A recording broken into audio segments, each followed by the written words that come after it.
There are few things, certainties of life, birth, taxes, and rest assured death will come for us all. Unlike fables and legends that have lured many to seek the fountain of youth, cryogenics, or even a brain in a jar, if they do exist, it most certainly won't be available to the good common folks like you and me. So life is what we make of it, the people we meet, the accomplishments we achieve, and more importantly, the worth we have with our fellow man, is really all there is. We all die, and we will all end up stripped away and become skeletal remains. But what happens to our spirit, soul, and our skeleton afterwards? Is death really the end, or is death just the beginning? Join us tonight if you dare, as we talk about funeral rites. From a child born into this world, we are taught what to believe. Closed-minded we become, fearful to be deceived. Still we desire to know what lies beyond that locked door. The art of the storyteller, conjuring tales of legend and lore. History hidden, lost knowledge, things forgotten and the unknown. These are the things that direct us and will set the tone. Welcome, friends, to another episode of Nightmares on the Lost Highway.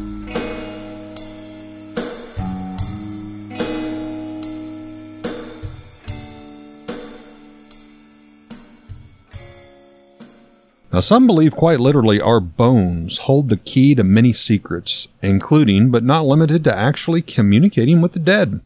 Funeral is defined as a ceremony connected with the final disposition of a corpse. Most people, I would assume, are familiar with funerals of some sort at this point. You know, if you make it to be an adult, unfortunately, you're bound to lose someone in your family. And probably more the traditional funerals here in America. I lost my grandparents. My grandfather on my mom's side at a fairly young age, and since then, obviously, I've lost a few family members and friends along the way. So you get to be kind of familiar with it. You know, there are some pretty standard funeral rites, some standard death rites, as you will. I figured we would touch on those. We would talk about the ordinary before we started talking about the extraordinary.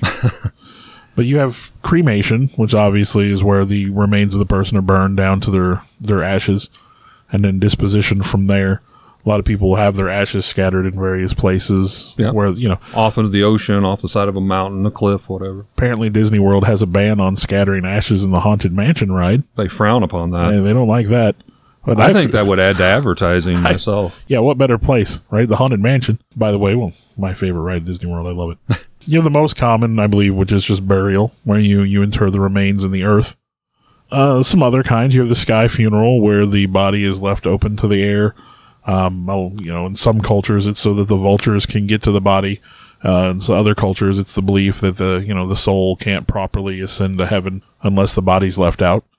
You have burial at sea, which I would assume most people are probably familiar with. This typically happens in, Navy or in, ships at sea, obviously. But usually you just sort of bundle up the body and you dump it in the ocean. And, I mean, pulling back, we got to also understand that funeral rites, no matter what type they may be, it's just as much for the people left behind, obviously more so than the person who is deceased. Well, yeah, I mean, the person who's deceased, at that point in time, they're pretty much done with this physical they've vessel. washed their hands of this and whatever their beliefs are. You know, of course, to quote one of my favorite TV shows, and if you've ever seen It's Always Sunny in Philadelphia, Danny DeVito's character, and once I'm dead, I don't care. Just dump me in the trash. It doesn't affect me at all. A couple more recent types of funeral rites. You have the green funeral, which is, of course, a funeral which tries to involve all biodegradable materials so that it's environmentally friendly, which, in this day and age, it seems more and more important. Right.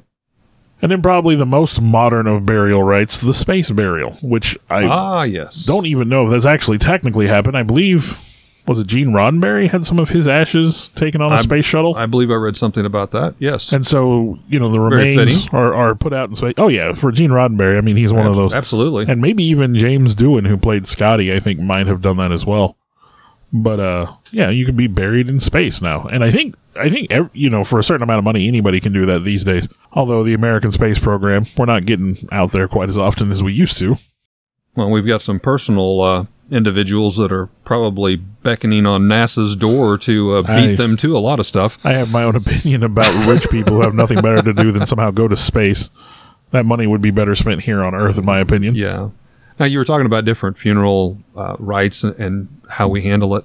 One of the things I've kind of stumbled across, we had a lady that come in the shop here, and she had a very interesting, ornate amulet around her neck. Yeah, I'd seen where people have family members' ashes. Ashes or of like, a family member. I believe you can actually, if you have the money for it, have your family member's remains, the carbon compressed down to a diamond that you can then add into jewelry and Ring whatnot. or whatever, yeah. So. That's kind of crazy if you think about it. Then again, I don't know if you've ever been, involved in cremation or seen it. It is a crazy thought to me. I still, my stepfather was cremated. My mother was cremated. And if you've ever seen the grand sum total of what's behind, I mean, it's basically a cardboard box, probably the dimensions of a piece of paper. Yeah, maybe 3 or 4. Much, much smaller than what you might consider. When you take and condense all that a person was into that, it's kind of hard to wrap your mind around sometimes. You remember family members and the experiences and all that, and then you think that's when you break it all down, that's what you have left. And again, I was brought up in a very Christian religious household, and I mean, literally, the Bible says dust to dust, and that's quite essentially the best case, I would think. Now, you do have variations of these common funerals, and I was going to talk about a few of those if you didn't mind.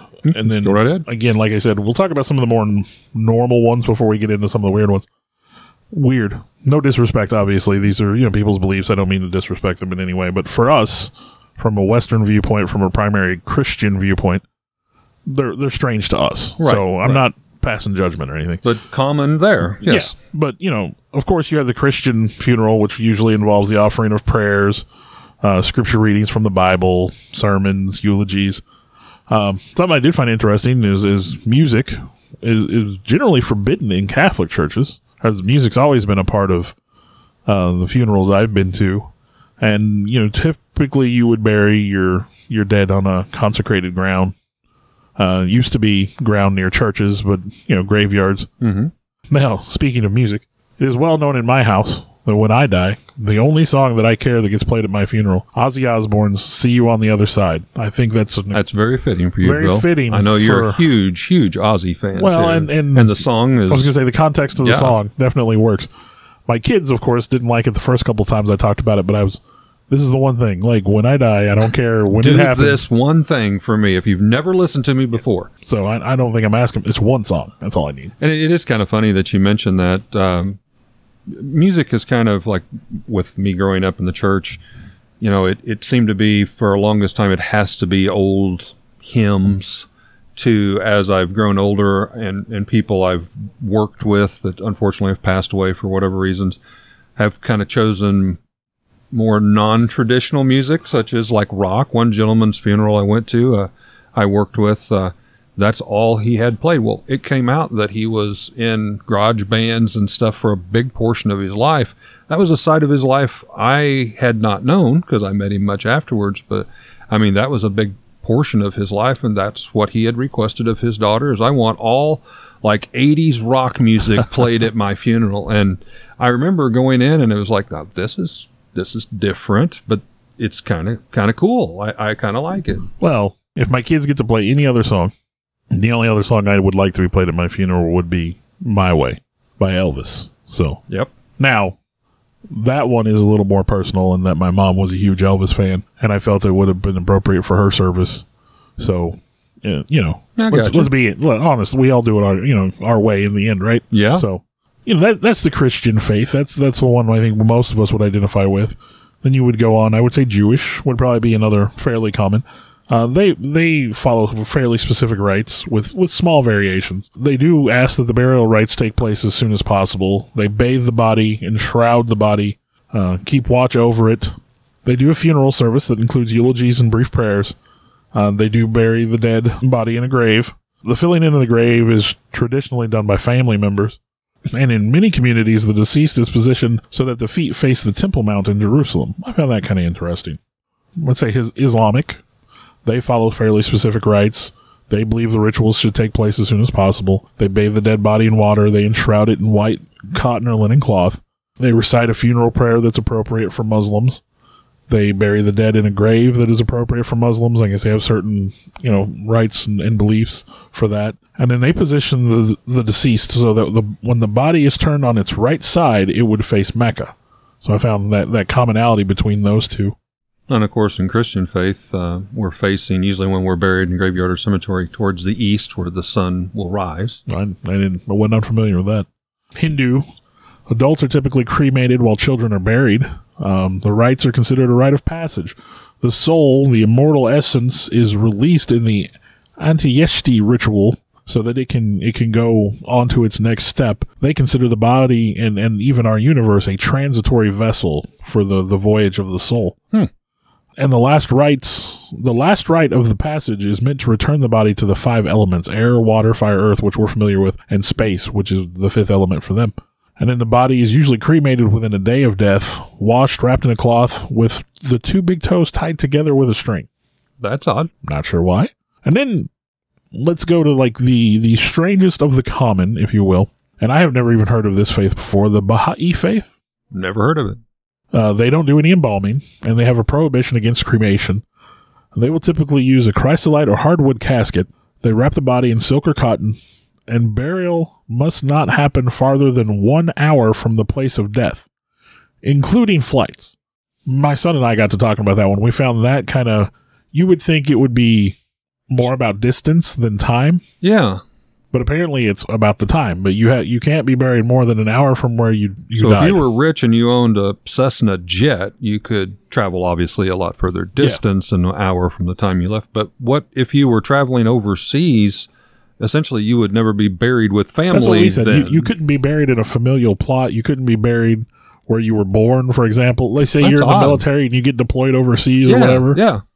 So we found that kind of weird. And again, the idea that it's based on the time of travel, not the distance of travel. Yeah, not the distance. So they'll place a ring on the deceased finger, and there's an etching on the ring that says, "I came forth from God and return unto him, detached from all save him, holding fast to his name, the merciful, the compassionate." And they have only one prayer that's allowed at their burial rites, and it must be read as a group when it happens. So they had some interesting variations, but again, apparently one of the more common religious ones. And again, I think with those examples, we should have hit on what most people are familiar with. Most of the people. I've got one more. Okay. Are you familiar with a wake? Oh, I'm familiar with the practice, yeah. The practice of a wake. While it's not necessarily the final resting place, it seems to be something that's kind of, favored out. But I know I've never personally attended a wake, but I know my wife has. A lot of her family is from Kentucky, and nothing against that at all. I have some of my descendants from Kentucky, so I'm not throwing stones here. The way you said, Kentucky people are the worst. Well, I mean, her grandmother had an outhouse till probably 1990s. Wow. Didn't even have, she had indoor plumbing for the sink, but the outhouse, until she got to a point and age, she refused to even use the sink water. She would go down with a bucket to the well, even though she had water in the sink. And then finally, my wife's dad put in a bathroom in the kitchen because, I mean, let's face it, 80-some-year-old woman going down the side of a hill in winter trying to get to the outhouse, kind of thing. It's my understanding my stepdad, who passed away in his 50s back in the late 90s, early 2000s maybe. I'm trying to remember now, but I would have been 21, I think, at the time, 2021, around there. So, yeah, late 90s. He grew up poor in Mississippi, and they didn't have electricity or running water or any of that. I think even by the time he had left home, I don't think they had those, luxuries. And he left to go serve in Vietnam, so to give you an idea of when he left home and the time frame, I mean, that seems modern for us. Right. But you grew up in a poor place, in the backwoods like that. But yeah, like my wife attended, I believe it was an aunt's wake, and she said it was, of course, she was a young age. I'd say she was probably 8 or 10 years old, to put it in perspective. But she said that was one of the strangest things she's ever been involved with. And obviously, for those of you who may not be familiar with the wake, they just simply bring the body, usually in a coffin, and set it up on the dining room table or end tables or whatever. And they invite family and friends to the house. It's just kind of an open viewing, similar to what a visitation would be at the funeral home. You just have it there at the house. And, there may be a full-blown meal, just a celebration of life. And some variations of that involve the covering of mirrors. Yes. Because spiritually speaking, a mirror can trap a soul. It can confuse the departing soul. So you cover all the mirrors in the house. And I believe you have to leave a door or a window open even in that case. For the spirit to be able to escape. I have also heard that. Now, my wife, Sarah, and hopefully she doesn't mind me saying this, but she has told me this story. She said, I remember walking up, I think it was with her dad, and the aunt was on his side of the family, and she swears to this day that she smiled at her. Her dead aunt lying there in the coffin smiled at her when she came up to look, and she said, that still haunts me to this day. Let me ask you, and this may sound weird, of course this would be me as a child. I don't know when you first attended a funeral. I was 7 years old when my grandfather on my mom's side died. There you go. That's same, maybe a few years older than that. It's always been my thing at a funeral, especially when I was younger. Let's say as an older person, it's a hope and a prayer that's I know is not going to happen. But as a child, I was always sort of waiting for this person to, sit up and be like, okay, that's you don't really fully comprehend. Yeah, you're not ready for that. Sick. Maybe they're just resting. Yeah, we're going to go to the funeral home and see Grandpa again. Yeah, it's like I said, as an adult, it's sort of an empty hope that like, okay, this isn't really happening. But I think that pretty well concludes some of the more common practices, or what we here in America would call common practices. So I'll dive into a little bit of more uncommon practices. In Madagascar, on a large island in the Indian Ocean, there you will find the indigenous people, I believe it's pronounced Malagasy. They'll gather together for a multi-generational celebration. I believe they call it the Famadiana. Yes, the Famadiana. This is not a typical family reunion by any means. No, this was one of the first ones I found when we were doing the research. It was very different. Because you'll see not only the living are invited, but it's also very mandatory that the dead come along as well. Usually occurs every 5 to 7 years, and the family or relatives of the deceased will come together to celebrate the life of a particular loved one, or maybe a handful of particular loved ones who has passed on. The body is exhumed, having been buried, obviously. It's carefully and respectfully taken out. It's cleaned and rolled in a death shroud, similar to a cloth or woven mummy-looking blanket wrapping. Then the practice, which is called shouldering, is done, and that is when the body is carried on the shoulders of family members and passed along in the streets, shuffling it from one shoulder to another in a form of a parade. This may sound a bit eerie, but it's actually done quite respectfully and lovingly.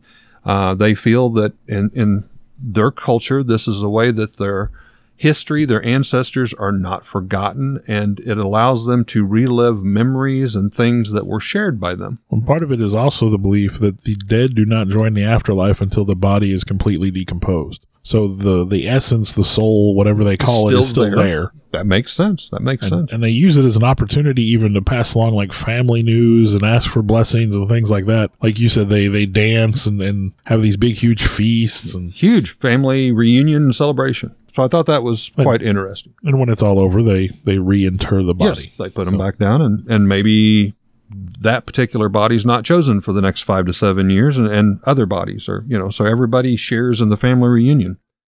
Now, again, a lot of what I'm going to talk about has to do with the bones. So I think we need to take a step back and look at that.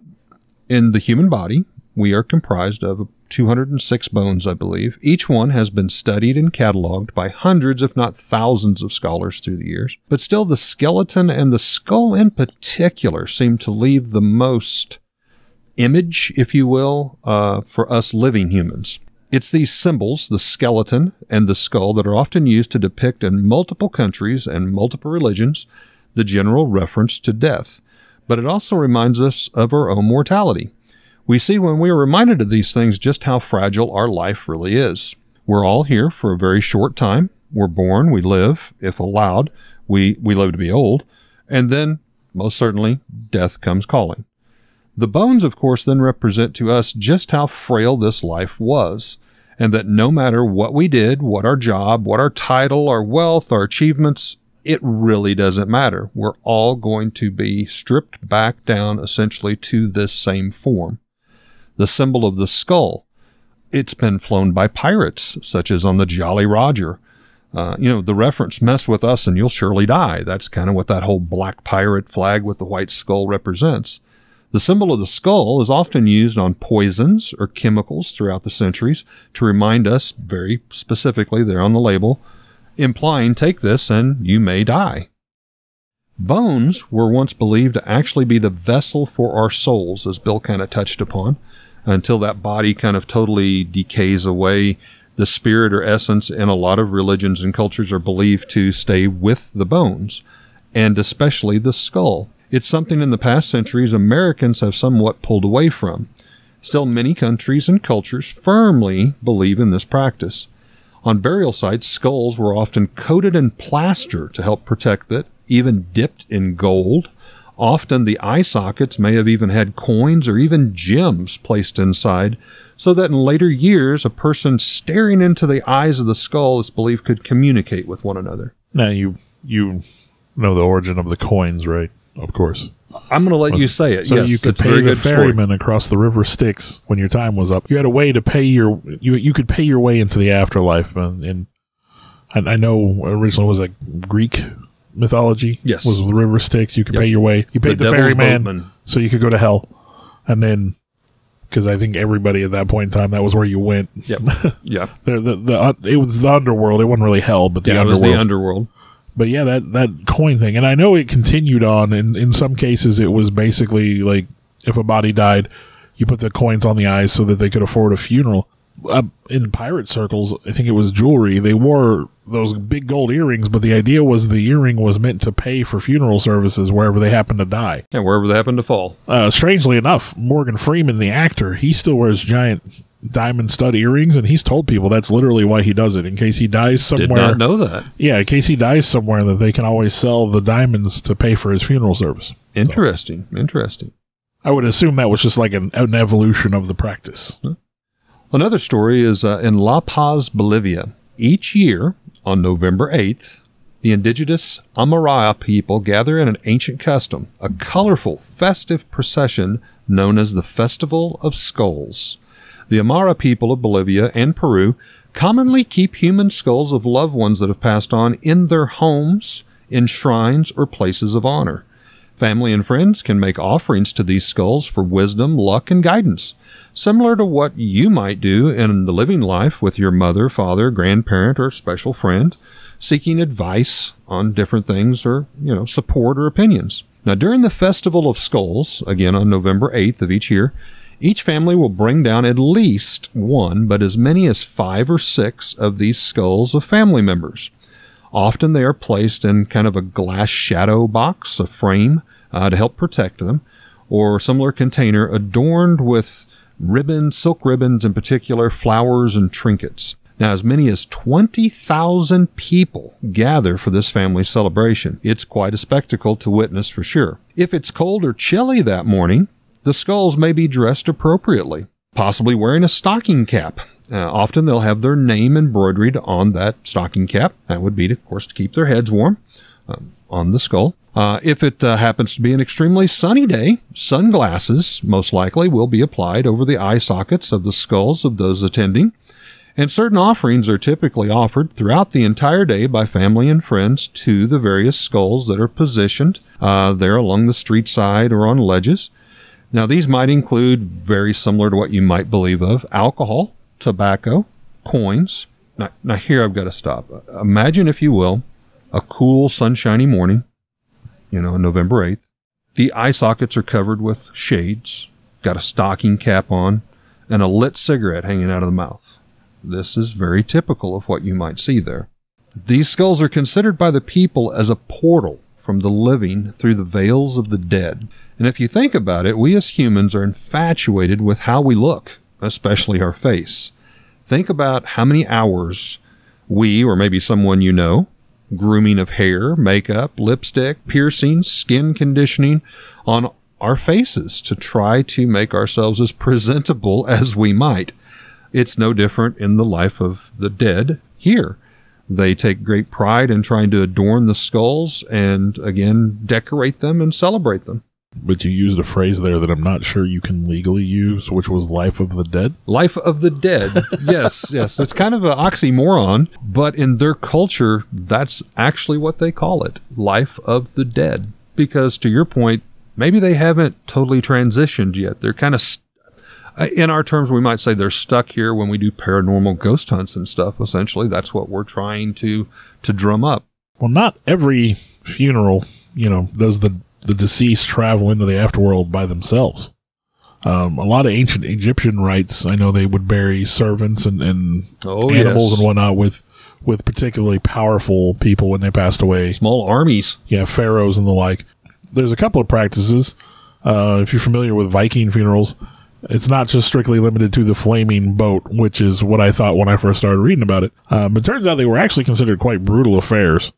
All I can think of is the Game of Thrones, Dothraki wedding, where it's a brutal affair, and it's not really considered a success unless many people die. Many people's got to die. So, deceased chieftains would be temporarily buried while new funeral clothes were prepared. And one of the chief's slave girls would volunteer to join him in the afterlife. Now, she would be guarded day and night during the time that his funerary garb was being prepared. And she would get to enjoy large amounts of intoxicating drinks. Now, at some point, she would, and I'm going to try to phrase this the nicest way I can, lay with every man of the village, every man under this chieftain's alrighty then authority, and each would tell her at some point during the act, "Tell your master that I did this because of my love for him." She would then twisted. Yeah, she would then be strangled with a rope and stabbed by the village matriarch, and then be placed alongside her chief on the wooden ship before it was set alight and pushed out to sea. Okay. Obviously, that kind of tradition would be fairly frowned upon in this day and age. I'm trying to think how that might look for the volunteers, the chieftains past. Do we have any volunteers? And, all the virgin-type young women. Oh, pick me, pick me.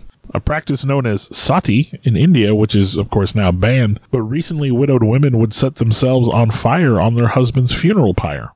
It was seen as a voluntary act, but there obviously were cases where the widow had to be forced to do this, in some cases even dragged against her will to the funeral pyre. Wow. No one's really quite sure of the origins, but it believed that it started in an effort to prevent women who were married to rich husbands from killing their husbands, inheriting their wealth, and then marrying the man they wanted to marry. Ah, yes. All comes down to money and... Also, possibly, it was intended to allow husbands and wives to enter the afterlife together. Well, yeah, there's the kinder aspect. We'll go with that. Similar traditions were also practiced by Egyptians, Greeks, Goths, and Scythians.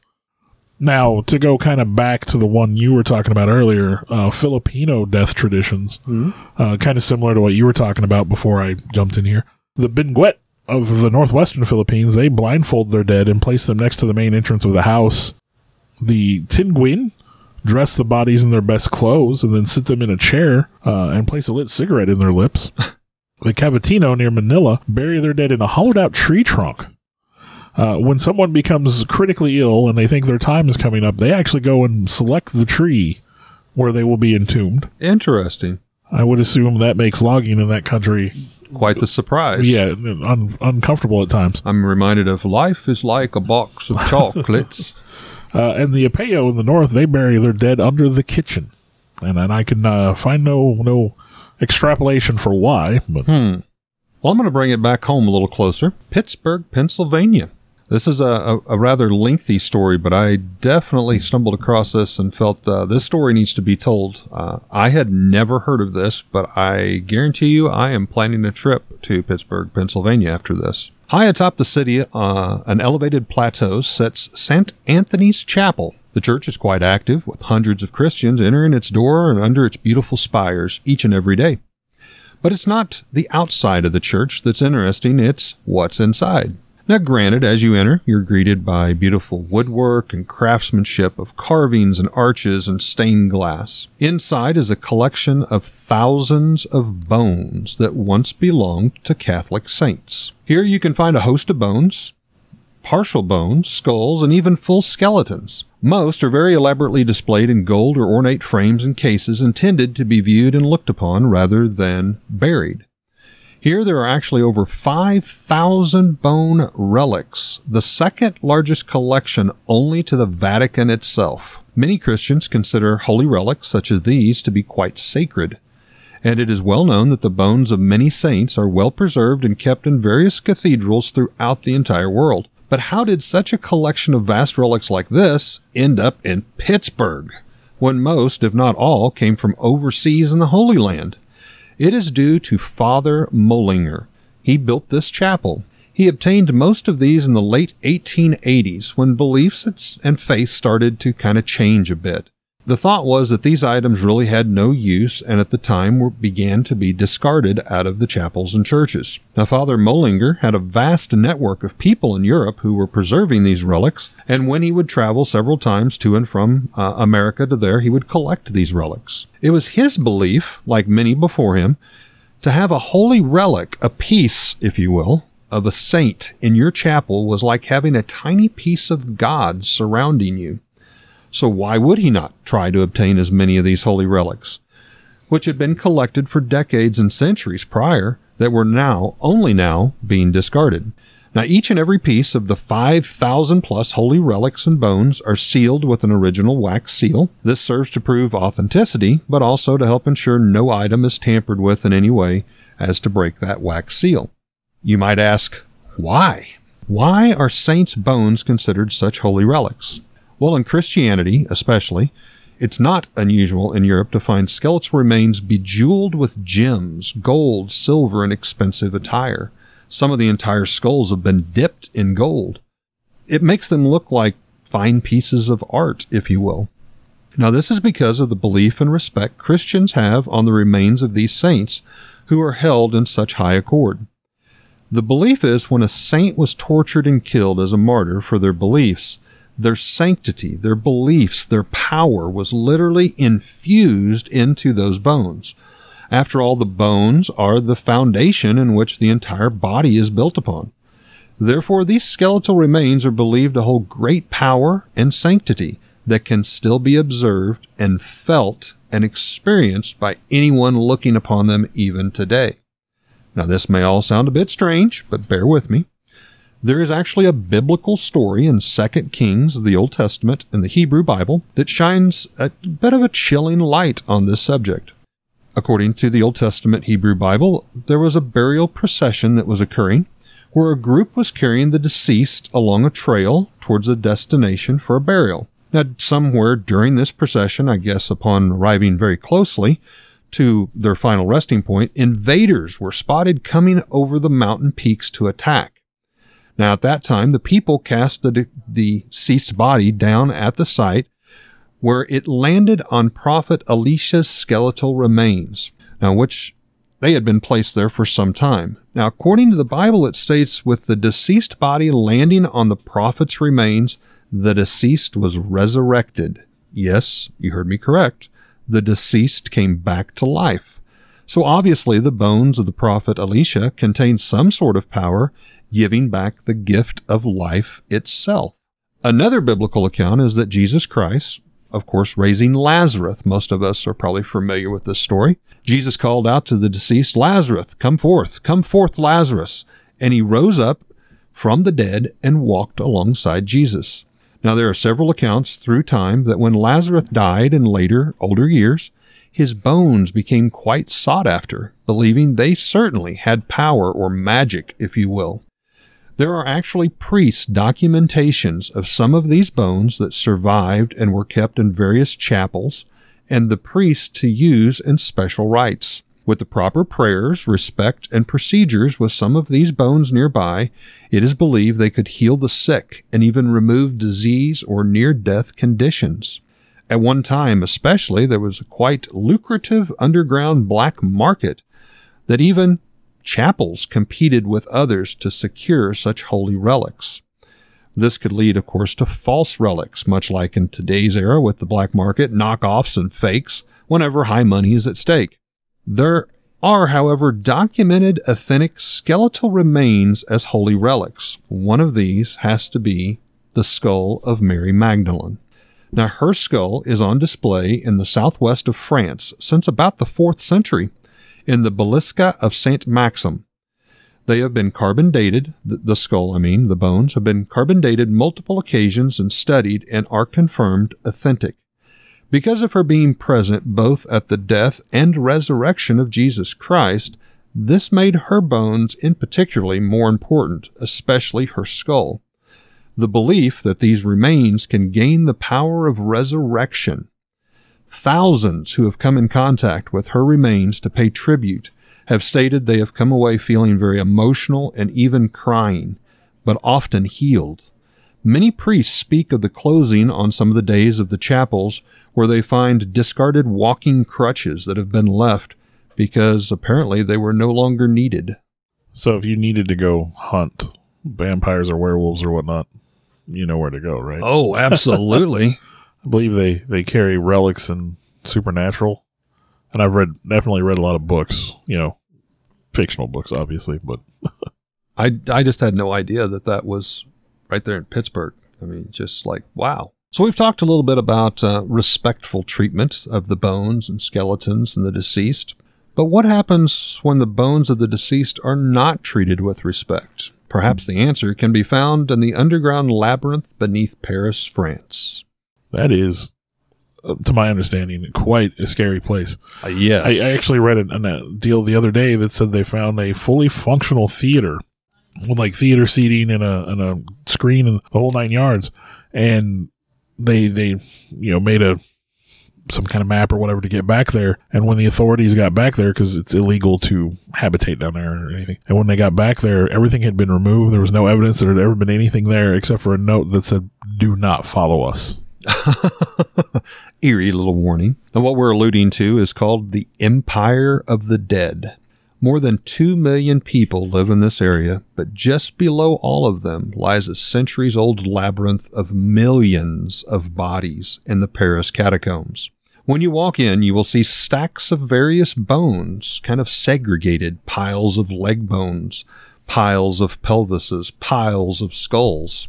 Just the mental image conjured by that. That is something like right out of Dungeons and Dragons on crack. And I'm sure I've seen pictures of it. And there's also, I don't know the church, but they call it an ossuary. But there's a church somewhere in Europe that kind of looks like it's all bone. I'm sure you've seen the pictures. Yes. I can't remember where it's at, but around the windows, arches are all made of bones. Of that kind of columns of bones. Disturbing. Yeah. Well, the problem is you don't know what bones go with the other bones. The bodies have been divided up into these sections, these groupings, to create a macabre art that is, well, to some breathtaking. You enter beneath a small doorframe, which above is inscribed, "Stop. This is the Empire of the Dead." According to some estimates, as many as 6 million skeletal remains lie in these miles of underground labyrinths. Today, if you tour the area, there is just over 1 mile of tunnel that you can follow, currently open to the public. You may ask, why? Why are all these bones here? Well, even centuries ago, Paris was overpopulated. Traditional graveyards quickly filled up, even with stacking bodies one on top of another. Now, we've heard of this basically like in New Orleans, where they had stacked bodies on top of bodies, and essentially they made crypts where they could just, for lack of a better term, almost have a rake that they pushed the former remains out of, and they would put another one, and it would just kind of go down underneath and fall in a pile. It was similar here, but at a much higher volume. The physical burial of bones stopped in Paris in about 1780. As of 1785, the act of transporting bones from graveyards to free up space for buildings and expansion began. Those bones were then brought to this place. As of 1809, the Empire of the Dead catacombs were officially opened to the public. Since so many bones were brought in at one time, it was nearly impossible to keep them divided and separated. So they quickly started assembling stacks of bones. Somewhere along the line, a decision was made, since these catacombs were to be open to the public viewing, and something previously was intended for only the wealthy, the bones would have certain liberties taken with them, using them as macabre art, a way to welcome the common person into catacombs to visit and pay respect. I really, and God help me, maybe this says something about my brain. When you said certain liberties, my Oh, I was thinking something totally different. And I'm glad that I was wrong. Okay. Now, obviously, the common person probably would not have been familiar with catacombs because, again, that was something that was established more for the wealthy, the royalty. So this was kind of a lighthearted feeling rather than one of a traditional morgue or cemetery, making this, when it opened, quite the party place. It was macabre in every aspect of the words, but the common person didn't maybe understand and fully realize everything that had occurred. Still, this was quite uncommon for the Christian belief, so it was somewhat of a stretch for some, and since previously the belief that bones needed to remain intact out of respect, the fact of the matter, the city was just trying to remedy a problem. They had way too many bones, and to fix the issue, they simply just moved them. Now, they tried to sell it, if you will, to the novice commoners, and it did seem to work. Still to this day, you can go and tour this catacombs if you like or dare. These catacombs are long and winding. It's actually very easy to get lost. Back in 1804, there's a tale of a man, and I still try to wrap my mind around this. He had a cellar down below in his house that apparently had a tunnel that then connected to some of these catacombs. That just seems very weird to me. But I guess it's just like another world underneath there of catacombs and tunnels. To my understanding, there's a lot of cities, even in like America. I think Seattle is one of them that supposedly has at one point in time, there was a part of Seattle that burned and they just built the new city over the top of it. And they literally like you can go underneath and the old buildings are still structures, walls, windows, and doors. I think like New York with the subway system and the sewer system is very similar, that there's basically an entire city underneath New York City. Yeah, I've heard that. And so I would assume that some of these much older cities definitely have that. I guess it stands to reason, but I mean, well, the story. Let me get back to the story. In 1804, the man went down to his cellar, and he was looking to fetch a special bottle of cognac. Now, I don't know if the man was already a little intoxicated, maybe, but instead of staying in his little wine cellar, he decided to go out this tunnel, and he took a wrong turn and went down a few too many hallways and got himself lost. He never returned. His body was found 11 years later, and they simply just added his bones to the exact spot he died with the other stacks of bones. The act of transporting bones to the catacombs stopped in 1860, 1861 timeframe due to space. There simply was no more space even there to house all of these bones. The design of the tunnels were made to be a spectacle of sorts, the macabre art, as I have mentioned, where you could not tell the wealthiest from the poorest. Well, I mean, at that point, right? Like, in the end, we all go in a 6-foot hole, or we're all bones, or whatever. Cremated, or whatever. Rich or poor, or whatever.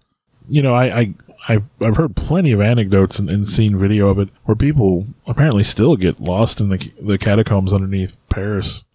Even to this day, they've found, like, camcorders that the batteries just run out, you know, and then that person was just lost. No light. I mean, yeah.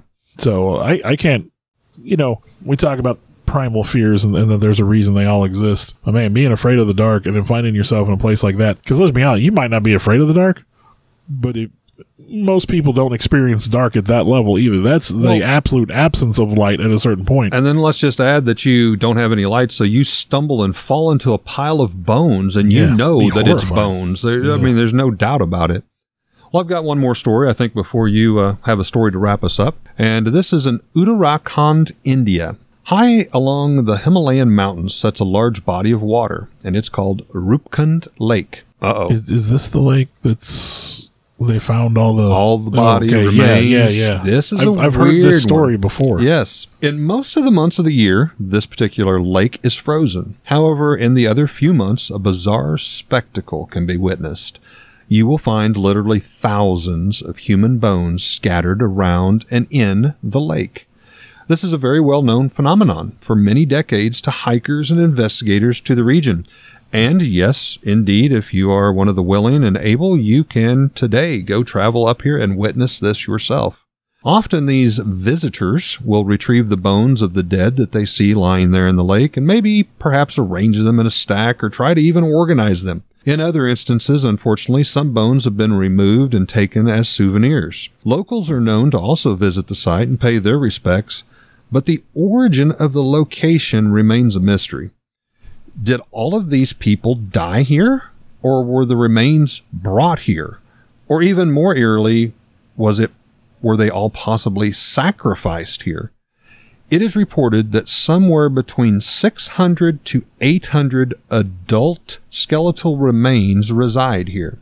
It's also speculated that these are most likely not a result of a mass cataclysmic event, but rather the bodies are a vast denomination of different cultures, countries, and get this, separated by over 1,000 years. Yeah, I was going to say the thing that I read, so it wasn't one culture, it's different genders, different ages, and yeah, it's over a span of years and years and years. At least 1,000 years. So it's kind of crazy. It's clearly not one event.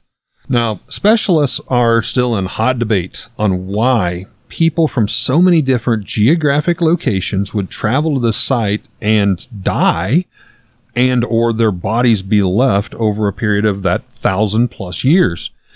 In 2019, Harvard scientists conducted a DNA study on a few of the remains found there, and the remains traveled from far away. Some are from South Africa, but others are far away as Greece. Now, this seems odd and unexplained. However, there is one possible thread to possibly connect all of this. In the Hindu faith, there is a pilgrimage that still occurs up these same winding paths through these same mountains. Is it possible that these bones could be connected to such a pilgrimage thousands of years ago and still going on? For some reason, whatever the reason, they met their demise here. Let's take it a step further. In local legend, a Hindu goddess by the name of Nana Devi, who rules over these mountains. Now, she oversees the second tallest mountain here in India. There are shrines built in her honor all across this area even today. There's a legend that tells of a king and a queen and their followers who were taking the sacred pilgrimage themselves to visit some of these shrines. They were being unruly, disrespectful, and partying during the trip to such a degree that it disgraced the goddess Nana Devi. So out of anger as they approached one of her holy shrines, she called upon iron balls to rain from the sky to strike down the king, queen, and all of their followers, striking them all down dead. Now, perhaps explaining these many skeletal remains, many of which do in fact have blunt force trauma damage to their skulls. But let's intervene, science to legend. The area is quite desolate and without trees or much cover at all. It is also factual the area is known for tremendous storms with hail. You guessed it. It's documented that hail in this region can reach the size of your fist. Good gravy. Yeah. It's not hard to imagine a caravan of travelers with no protection, no shelter, getting caught in one of these said storms, and how natural weather and elements would hail down the size of fists would do just that and strike you down dead in your tracks. That would ruin your day. Yes. This could plausibly explain the groups of people of over a period of 1,000 years and why they might have met their demise. Then their bodies were basically disposed here in mass accumulative grave.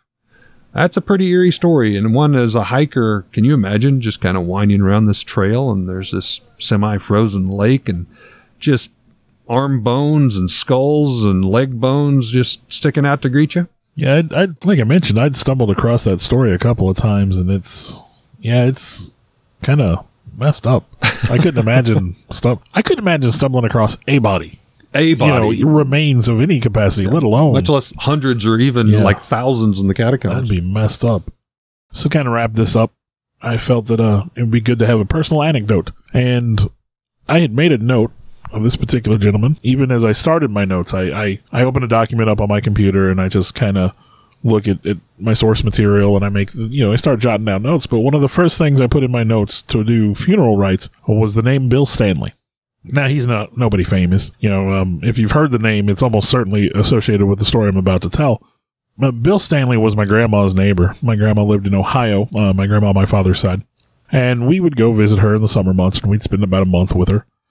And when she lived in the country outside of Mechanicsburg, Ohio, in a big, huge ranch house on a lot of land. And when she got older, it was just too much house for her. I think that happens, you know. Right. So she moved into Mechanicsburg, there in Ohio, very small town, comparable to maybe Dixon or something like that. You know, a small town. Lebanon is way bigger than Mechanic. You could walk from one side of Mechanicsburg to the other in an hour, you know, tops. Walking, and that's if you were just enjoying your day and strolling leisurely. And my brother and I wandered around all over that town back in those days. Well, my grandma's neighbor was a gentleman, well, a couple, but his name was Bill Stanley, and I regret to say at this point I don't remember his wife's name. Probably wouldn't even remember his name if it wasn't for the fact that, you know, his story had popped up. But he was a very good guy. Now, I'm going to interrupt you there. His name popped up, and this was on your list. I had already started my list, and then I did a search, and his name popped up in my search. His name had come up multiple times since his passing, and this particular anecdote. I remember his name because of the story more than because I remember. You know, right. I'm jogged your memory. 30 years older now than I was when I knew him. So. But this popped up on your research. Yeah, it came up for in my obvious research, reasons of something being a little different about his funeral. Yeah, that was a little bit of kismet there. I would go ahead and, you know, obviously I had the name, the story came up, so, you know, it happened for a reason, right? But he was a good guy. He was a trucker by trade, and a motorcyclist, you know, in his free time. And I recall many a summer night sitting on his back porch, sharing a drink, him and my grandma visiting, me and my brother, you know, being kids. I was a little older. I'm 4 years older than my brother. And so even, I think the last time we were there, I might have been 16, 17 years old. I didn't really run around in the yard and play. I sat with all the adults, which, you know. Tried to do adult things. Yeah. But they were good people. Very, very friendly. And I remember them being, you know, good neighbors to my grandma. And he helped her out with a bunch of things, and they were friendly. So fast forward a few years, and the invention of Facebook and all that, I see someone share an article about a strange funeral in Ohio. And I scroll through it, and I see the guy's face. There's a picture of him when he was alive, and I'm like, oh man, I know this guy. So of course, I got to read this article. I want to find out what's going on. So when Mr. Stanley died, apparently they built this platform, pretty big sized platform, and to this platform they mounted his 1967 Electra Glide motorcycle. Now, that was his passion. That was his life. You know, when he wasn't on the road in the truck, he was on the road on the motorcycle. So they mounted this bike to this big platform. I think they put flowers and stuff around it, you know, in remembrance. All right. And then they placed Bill on the motorcycle, Bill Stanley. As if he was riding As if he was riding it. Hands on the handlebars, and you know, of course, his eyes were closed in you know, rest. But he had his biker leathers on, his helmet, the whole 9 yards, just as you would have seen him on any day riding that motorcycle down the road. And then they built a plexiglass enclosure and put it over the motorcycle and the platform and secured it and sealed it. And Bill Stanley led his own funeral procession. I'm assuming he was buried in Mechanicsburg. I imagine this would have been a heck of a sight for a town like that. Quite a parade. But apparently he led his own procession on his motorcycle, and they interred him in this plexiglass enclosure, bike and all, when they buried him. Mr. Bill Stanley, like I said, a guy I had known for many years as a child, friendly neighbor type. You know, I thought it was kind of weird. Like I said, I put his name in my notes, and then in the search for unusual burial rites, unusual funerals, when his came up, I thought, well, that's absolutely, like, I have no choice. I have to include that story because that's somebody I know. Right. And I remember even whoever it was that posted on Facebook, is a friend of mine or whatever, I even made the comment like, oh, that's crazy because I knew that guy. Like I said, he was my grandma's neighbor. So, yeah, I mean, more power to the guy. He got to, you know, they say you can't take it with you. He did the best he could. I did it my way, to your earlier statement. I did it my way. But yeah, he was always a real cool guy, and it was kind of interesting that, you know, he went out on his terms. I like that idea. What a way to be remembered. Most people aren't going to be able to afford to do something like that. Well, and we were talking before we stepped back here into the recording studio, and I was trying to struggle to remember where I had seen somewhat of a similar reference, and I think it was in Sons of Anarchy, the series. There was one of the biker guys that had died, and they just brought him in the bar on his motorcycle and propped him up, and they had drinks around him and, And I don't know if that's a common biker tradition. I don't really either. But if not, that little piece of Sons of Anarchy might very well have been inspired by this guy that I used to know. I don't hear too often of a guy being buried with his motorcycle. I mean, that's unheard of, you might say. So very interesting story and very cool that it's actually connected directly to you. Well, we've just shared a few of anecdotes and stories and tales, maybe giving you guys something to think about, some new insight. We certainly hope that you found it interesting, and we greatly appreciate you listening to yet another episode of What You'll Find on Nightmares on the Lost Highway. We'd like to give a shout out to our first paying sponsor, Raven's Loft. That's our family shop here located in Lebanon, Missouri. It's your one-stop gaming, vintage toy, and collectible shop where you can find Star Wars, Transformers, G.I. Joe, comics, vinyl records, role-play gaming, Magic the Gathering, and so much more.